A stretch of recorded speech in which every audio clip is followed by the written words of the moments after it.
നിങ്ങൾ ഇടയ്ക്ക് ന്യൂസിലൊക്കെ കേട്ടിട്ടുണ്ടാവും, നെതർലാൻഡ്സിൽ നിന്ന് പുറപ്പെട്ട ക്രൂസ് ഷിപ്പിലത്തെ 3 പേര് ഹാൻഡ വൈറസ് ബാധിച്ച് മരിച്ചത് നിങ്ങളൊക്കെ കേട്ടിട്ടുണ്ടാവും. That is Hendra virus outbreak സംഭവിച്ചത് ന്യൂസിലൊക്കെ ഇടയ്ക്ക് കേട്ടിട്ടുണ്ടാവും. അപ്പോൾ നമുക്ക് എന്താണ് ഹാൻഡ വൈറസ് എന്ന് നമുക്ക് പരിശോധിക്കാം. അപ്പോൾ വീഡിയോയിലോട്ട് പോവാം.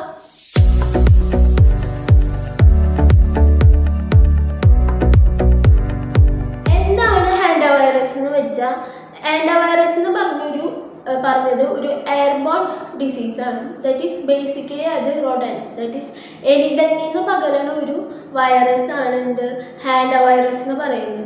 ഹാൻഡ വൈറസിൻ്റെ സ്പ്രെഡ് ചെയ്യുന്നത് ദാറ്റ് ഈസ് സലൈവ കൂടെ, യൂറിൻ കൂടെ, ഡ്രോപ്പിങ്സ് കൂടെയാണ് ഹാൻഡ വൈറസ് മനുഷ്യ ശരീരത്തിലേക്ക് ബ്രീത്ത് ചെയ്യുമ്പോഴാണ് കയറുക. അങ്ങനെയാണ് ഹാൻഡ വൈറസ് മനുഷ്യ ശരീരത്തിലേക്ക് പ്രവേശിക്കുന്നത്.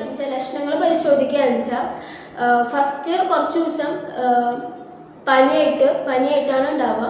പിന്നെ ഒരു 4-5 ദിവസം കഴിയുമ്പോൾ നമുക്ക് ബ്രീത്ത് ചെയ്യാനായിട്ട് ബുദ്ധിമുട്ടുണ്ടാവും, ചുമയൊക്കെ ഉണ്ടാവും, തലവേദന ഉണ്ടാവും. ഇതൊക്കെയാണ് ഇതിൻ്റെ പ്രധാനപ്പെട്ട ലക്ഷണങ്ങൾ. ഈ ലക്ഷണങ്ങളൊക്കെ കാണിച്ച് നിങ്ങൾ വേഗം പോയി ഹോസ്പിറ്റലിൽ പോയി കാട്ടാം.